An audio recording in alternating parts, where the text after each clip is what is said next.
예수님을 재판했던 빌라도는 오늘 성경을 보면 끊임없이 고뇌하고 있었던 사실을 발견하게 됩니다. 결코 빌라도는 그냥 쉽게 아무렇게나 예수를 십자가에 처형시키지 않았습니다.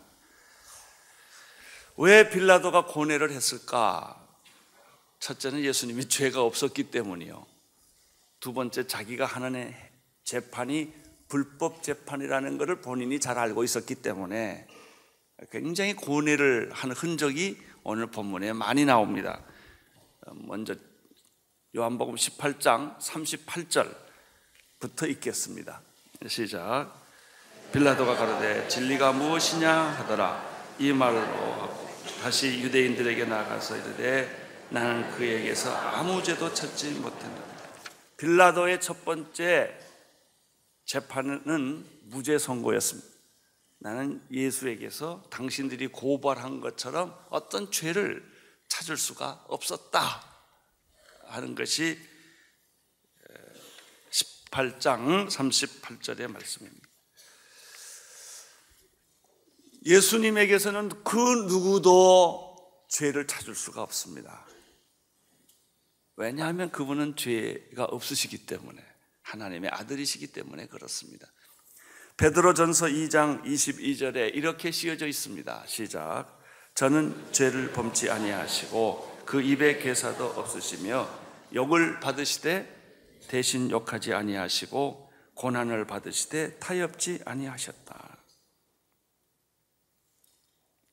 그러나 빌라도는 유대인들과 종교 지도자들의 압력을 받고 있었습니다. 예수를 처형하라는 소위 말 여론 재판을 받고 있었던 것입니다. 빌라도는 어떻게 이 예수를 궁지에서 빼내서 석방시켜 줄까, 풀어줄까라는 생각으로 그 마음이 가득 차 있었습니다. 그래서 빌라도는 십자가 처형 전에 하는 형벌을 먼저 가하기로 마음먹은 것입니다. 그것이 채찍질입니다. 19장 1절 같이 읽겠습니다. 시작. 이에 빌라도가 예수를 데려다가 채찍질하더라. 이렇게 되어 있습니다.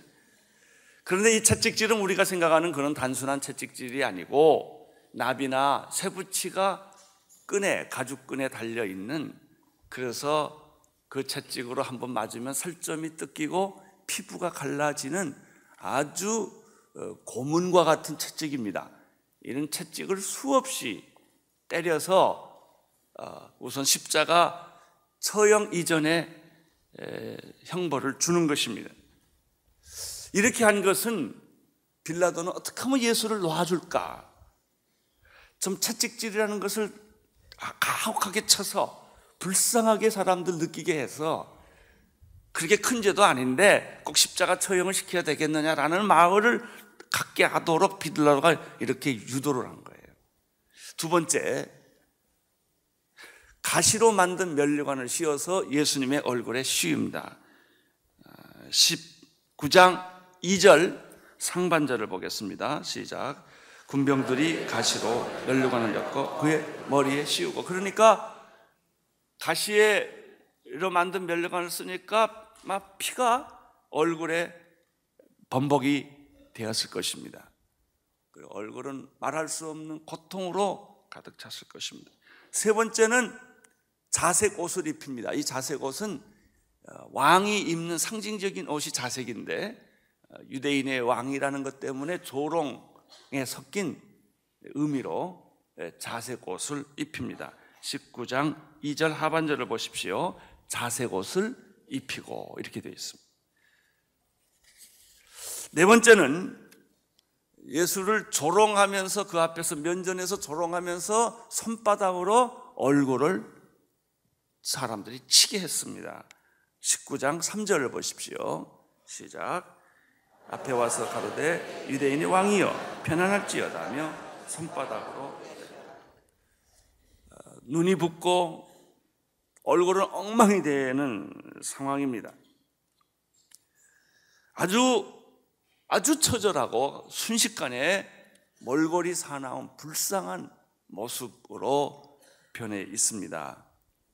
이것은 예수를 고통 주기 위해서라기보다는 빌라도는 어떻게 하면 이 정도 형벌을 치고 예수를 놔주고 싶은 마음이 빌라도에게 있었습니다. 그런 내용을 4절에서 우리가 발견합니다. 4절을 보십시오. 시작. 빌라도가 다시 밖에 나가 말하되 보라, 이 사람을 데리고 너희에게 나오니 이는 내가 그에게서 아무 죄도 찾지 못한 것을 너희로 알게 하려 함이라. 빌라도의 고뇌를 읽을 수 있는 부분이에요. 18장 38절에서 이 사람은 죄가 없다라고 선언했고, 그래도 이스라엘 백성들이 압력을 가하니까 그냥 채찍하고 가시면리관 씌우고 홍포를 입히고 그리고 손바닥으로 치고, 그래서 아주 그냥 반 죽여놓고 이렇게 말해요. 난 이 사람에게서 아무리 봐도 죄가 없다. 두 번째 무죄 선언하고, 그러니까 놔주자, 봐주자. 그러나 유대인들과 종교 지도자들과 유대인들과 하석들은 빌라도가 그렇게 나오면 나올수록 정반대로 예수를 죽이려는 것입니다. 예수를 죽이라. 그것이 5절의 말씀, 6절의 말씀입니다. 5절부터 보겠습니다. 시작. 쓰고 자색 옷을 입고 나오시니 빌라도가 저에게 말하되 보라. 에세 호모. 야, 유명한 말입니다. 십자가에서 그 성화에도 그런 게 있어요.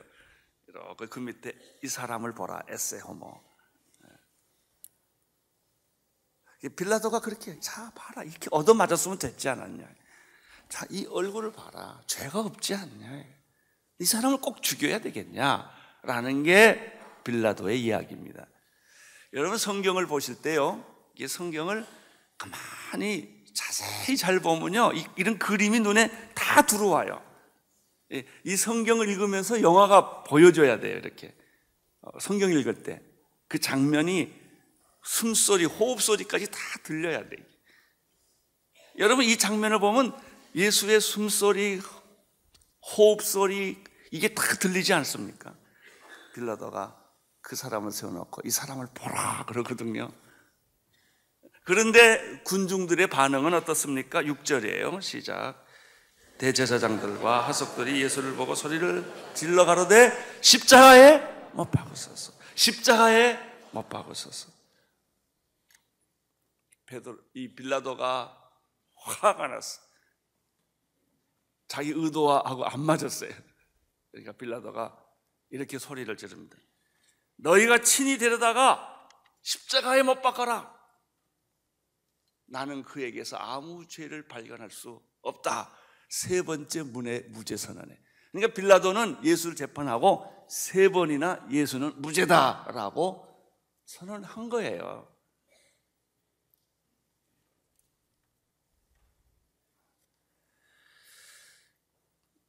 예수님은 빌라도가 재판한 것처럼 죄가 없으신 분이십니다. 죄가 없으시기 때문에 우리 죄를 용서할 수가 있었습니다. 만약에 예수님도 죄인이었다면 자기 죄로 인하여 죽었어야만 했고, 죄인이 어떻게 죄인을 구원합니까? 세상에 유명한 종교 창시자들과 훌륭한 성자들이 많이 있지만 그들이 인류의 구원자가 될 수 없는 까닭은 그들이 죄인이기 때문에. 죄인을 어떻게 구원합니까? 물에 빠진 사람이 물에 빠진 사람을 어떻게 구원합니까? 죄인을 구원하려는 가장 절대적인 조건은 그가 죄인이 아니어야 돼요. 인간을 구원할 분은 인간이 아니어야 합니다. 하나님이 인간을 구원하는 것이지 인간이 어떻게 인간을 구원할 수 있어요? 다 같이 죽는 존재인데, 다 같이 유한한 존재인데, 좀 낫고 덜하고 덜하는 차이가 있고 똑똑하고 덜 똑똑한 차이는 있을 수 있을지 몰라도 인간은 다 죄인인데, 인간이 어떻게 인간을 구원할 수가 있어요? 인간을 구원할 수 있는 분은 하나님이셔야 됩니다. 그래서 예수님은 하나님이셨어요. 동시에 인간을 구원할 수 있는 사람은 인간이어야 돼. 그래서 예수님이 인간으로 오신 것입니다. 두 가지 조건을 예수님이 다 만족시켰습니다. 그렇다면 예수님이 죄가 없으시다고 빌라도가 3번씩이나 무죄 선언을 했건만 왜 사람들은 그것과 전혀 상관없이 예수를 십자가에 죽이라고 소리를 질렀을까요? 몇 가지 이유를 찾아볼 수 있어요. 첫째는 인간의 본질적인 죄 때문에. 그것은 그 당시의 대중뿐만 아니라 인간의 내면의 본질적인 죄는 하나님을 거부하고 예수를 핍박하고 십자가에 죽이고자 하는 죄의 본성이 인간 안에 있다는 것입니다. 그래서요, 여러분이 예수 믿은 건 기적입니다. 이 본성을 어그렸거든요. 그래서 여러분이 예수 믿은 거 아닙니다. 성령님이 여러분 예수 믿게 하신 거예요. 우리 인간의 본성은 빛을 못 받아들입니다. 어두움은 절대로 빛을 못 받아들입니다. 그런데 우리가 예수님을 믿고 교회 나와서 예배 드리는 까닭은 우리가 잘나서가 아니라 그분이 우리 안에 오셔서 나를 변화시켰기 때문에 내가 예수 믿게 된 것입니다. 인간의 본성은 안 그래요. 자, 뭐 다른 거 다 생각. 여러분 자신이 얼마나 웃긴다는 말 내가 써서 미안합니다. 얼마나 고약한 사람이라는 거 여러분이 아십니까? 여러분 자신이 여러분을 아십니다. 여러분이 예수를 믿을 만한 인간이 아니라는 것을 여러분이 아십니다. 두 번째, 왜 이 사람들이 예수를 죽이라고 했을까? 잘못된 종교심 때문에 그랬습니다. 그들은 잘못된 종교의 희생자들이었습니다. 율법의 희생자들이었습니다. 복음을 바로 깨닫지 못하고 구약의 율법에 얽매여 있었기 때문에 그것이 옳은 줄 알았단 말이죠. 사울이 예수를 핍박할 때도 그랬어요. 예수 믿는 사람을 다 잡아 죽이려 했던 것을 이 사람은 정의라고 생각했어요. 여러분, 정의라고 하는 것은 내가 생각하는 정의는 안 됩니다. 하나님이 생각하는 정의여야 합니다. 정의감 없는 사람 어디 있어요? 그리고 내가 정의감 가지고 있으면 다 자기가 옳다고 생각을 해요. 그렇잖아요. 그건 다 자기가 편리한 정의감을 가지고 있는 것뿐이에요. 그래서 싸우는 겁니다. 서로 전쟁이 그래서 일어나는 거예요. 미국은 미국대로 정의감이 있고 이라크나 아프가니스탄은 정의감이 있고 독도 문제 하나 가지고도 일본의 정의와 한국의 정의는 다릅니다. 팔레스타인 정의와 이스라엘 정의는 다른 거예요. 인간의 잘못된 종교가 얼마나 무섭다는 것을 우리는 여기서 찾아볼 수가 있습니다. 세 번째, 이 사람들이 왜 예수를 죽이려고 했을까? 충동적 대중심리 때문에. 동물적 감각이에요. 피를 보면 사람이 흥분하는 것처럼 옳고 그름을 떠나서 대중적 흥분을 한 것입니다. 며칠 전에 크리스천 CEO 과정에서 송호근 교수님이 오셔서 오늘 우리 시대를 이야기하는데 너무 재미있어서 제가 웃었어요. 태극기를 휘날리며 보면서 기성세대들은 6.25 전쟁에 대한 감동이 있고 386 세대는 이데올로기에 대한 감동이 있고 포스트 모던 시대 20대 아이들은 원빈을 보고 감동을 했다는 거죠. 뭐 이데올로기도 관심이 없고 뭐 6.25 전쟁도 자기들은 상관이 없고 그냥 원빈이 좋다는 겁니다. 그 얘기를 듣고 제가 웃었습니다. 7절을 보십시오. 7절 시작. 유대인들이 대답하되 우리에게는 법이 있으나 그 법대로 하면 저가 당연히 죽을 것을 저가 자기를 하나님의 아들이라 함이라. 그러나 이 충동적인 동물적 감각을 가진 대중들, 종교적으로 잘못된 우리 이 세뇌를 받은 이 사람들, 인간의 죄성을 가지고 있는 이 인간들은 이미 논리적 사고를 잃어버리고 예수를 죽이라고 계속해서 항변을 합니다. 그리고 그들은 말합니다. 우리 종교법에 의하면 이 사람은 사형에 해당합니다. 왜냐하면 자기가 하나님의 아들이라고 주장했기 때문에. 근데 이 말이 또 빌라도를 괴롭힌 거예요. 왜냐하면 어젯밤에 자기 아내가 꿈을 꿨거든요. 그 사람 함부로 다루지 말라는 전가를 들은 데다가 자기가 재판을 해보니까 이 예수라는 사람은 자기가 지금까지 재판했던 사람과는 전혀 다른 사람이었고, 거기다가 이 사람이 하나님의 아들이라고 주장했다는 말에 빌라도가 기겁을 한 겁니다. 8절, 9절을 읽겠습니다. 시작. 빌라도가 이 말을 듣고 더욱 두려워하며 다시 관정에 들어가서 예수께 말하되 너는 어디로 서냐 하되 예수께서 대답하여 주시지 아니하는지라. 여기서 보면 빌라도가 내면의 갈등이 일어나고 있다는 사실을 발견하게 됩니다. 굉장한 내면의 갈등이 일어났어요.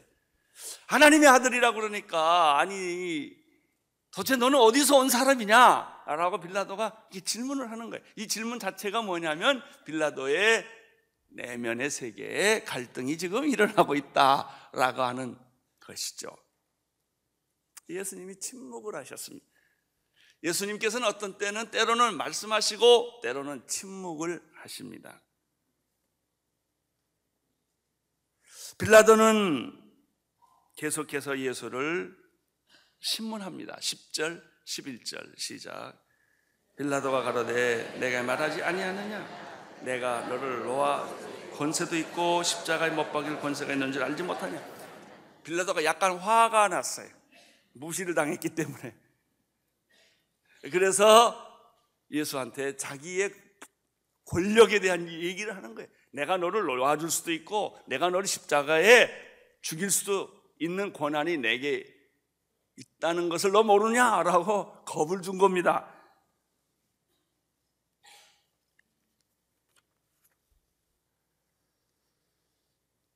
그러나 예수님은 초연하십니다. 왜냐하면 예수님의 나라는 이 세상에 속한 나라가 아니고 이 세상은 권력에 의해서 움직이고 총칼에 의해서 움직이지만 하나님의 나라는 그런 원리가 통하지 않기 때문에 예수님은 이렇게 말합니다. 네가 나를 죽이고 살릴 권한이 있다고 말하는데 하나님이 허락하지 않으면 아무 권세도 없는 거다. 예수님이 이렇게 이야기를 하십니다. 빌라도는 세상 권세를 말했고 예수님은 하나님 나라의 권세를 말했습니다. 관점이 다른 거예요. 여러분이 세상에 나가서 우리가 사는데 세상은 똑같은데요, 하나님 안 믿는 사람이 사는 관점하고 여러분이 사는 관점이 다릅니다. 모든 그리스도인들의 고민이 뭔지 아세요? 세상 사람들이 생각하는 관점으로 살려고 하니까 고민이 있는 거예요. 여러분 예수 믿고 복 받았다는 얘기를 우리는 어떻게 생각해요? 오복떡 같은 거 있잖아요.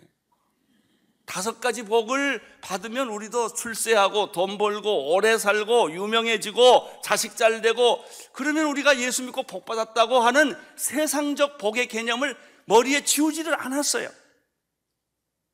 예수님 보고 그런 복 달라는 거예요. 그래서 갈등하는 거예요. 여러분 성경이 말하는 복이 뭐냐면 마음이 가난한 자는 복이 있는 거예요. 애통하는 자는 복이 있는 거예요. 복의 개념이 근본적으로 달라요. 당신의 죄가 가리움을 받았다면 그게 복이다.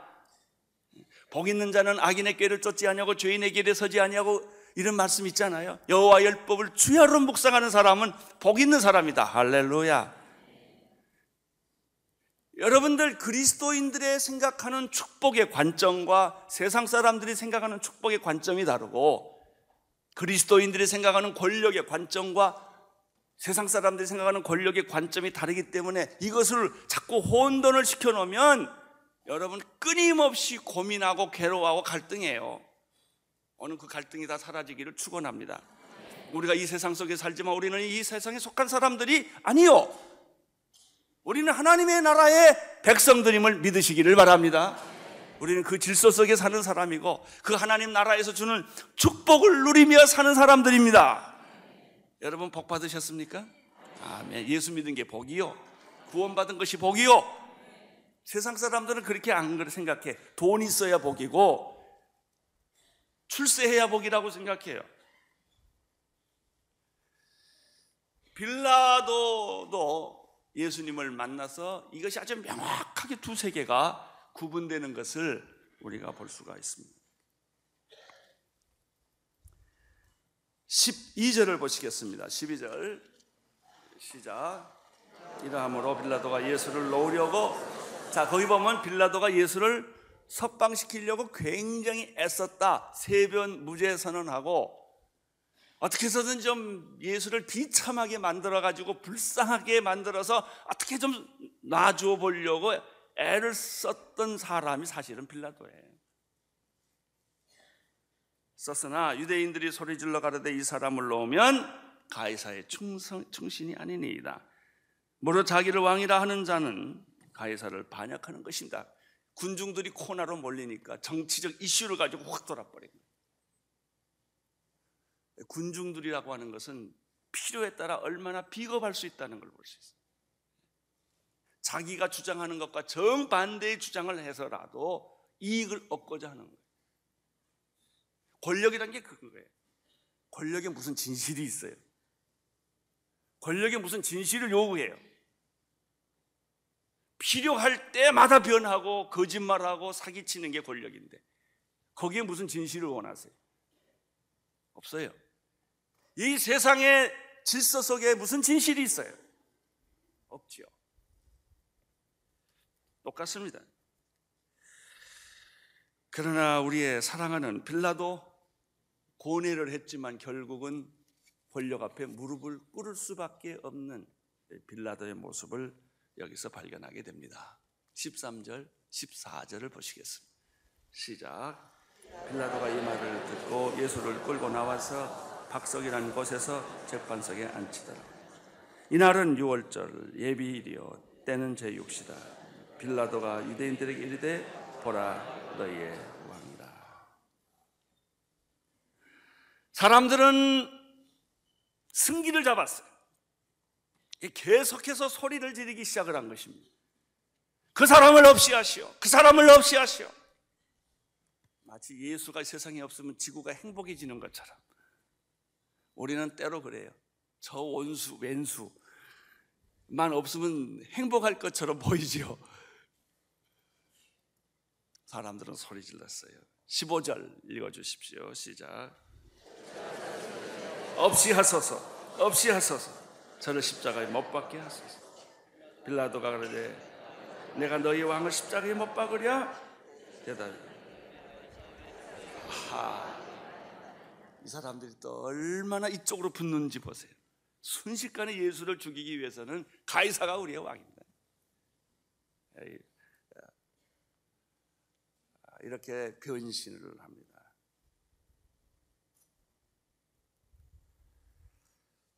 빌라도의 마지막 고뇌 외침은 내가 너희의 왕을 십자가에 못 박으랴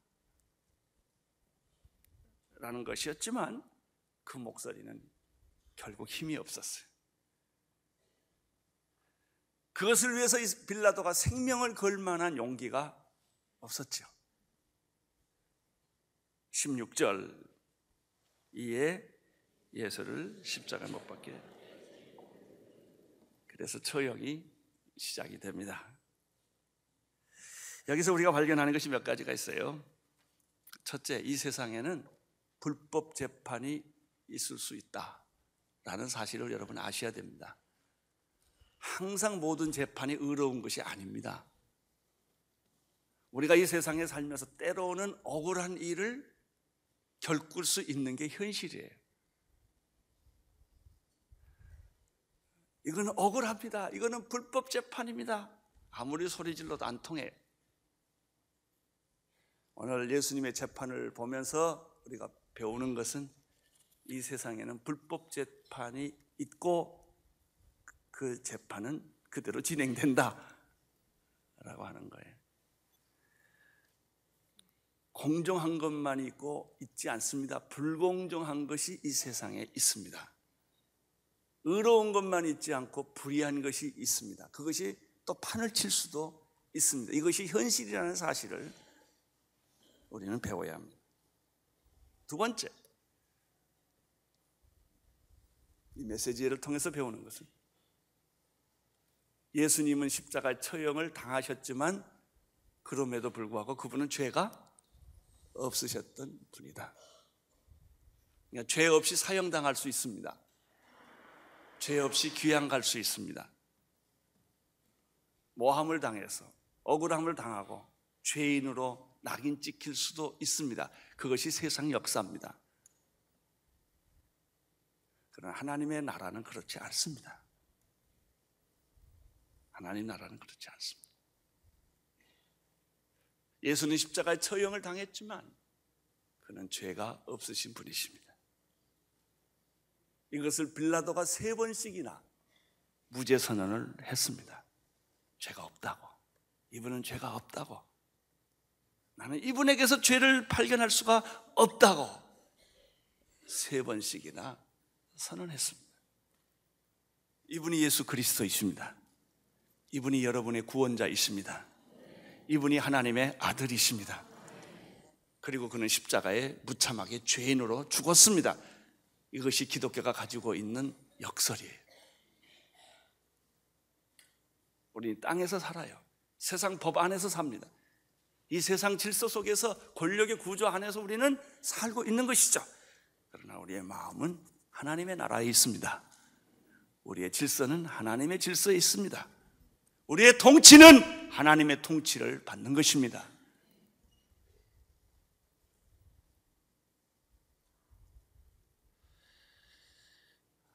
마지막으로 우리가 하나 배우는 것은 대중이라는 것은 진리와 상관없이 악할 수 있고 여론이라는 것은 반드시 옳은 게 아니다 라는 사실을 아셔야 됩니다. 옳을 수 있습니다. 대부분 옳습니다. 그러나 반드시 옳은 것은 아니다. 하나님만이 반드시 옳습니다. 말씀만이 반드시 옳습니다. 예수님만이 반드시 옳습니다. 기도하겠습니다. 하나님 아버지, 빌라도의 고뇌를 보았습니다. 그렇지만 그가 예수에게 3번씩이나 무죄 선언을 했지만 그는 예수를 십자가에 처형하는 재판을 할 수밖에 없는 약한 인간이었습니다.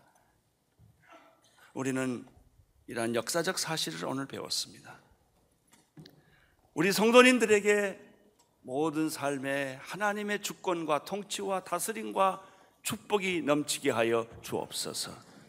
예수님의 이름으로 기도드립니다.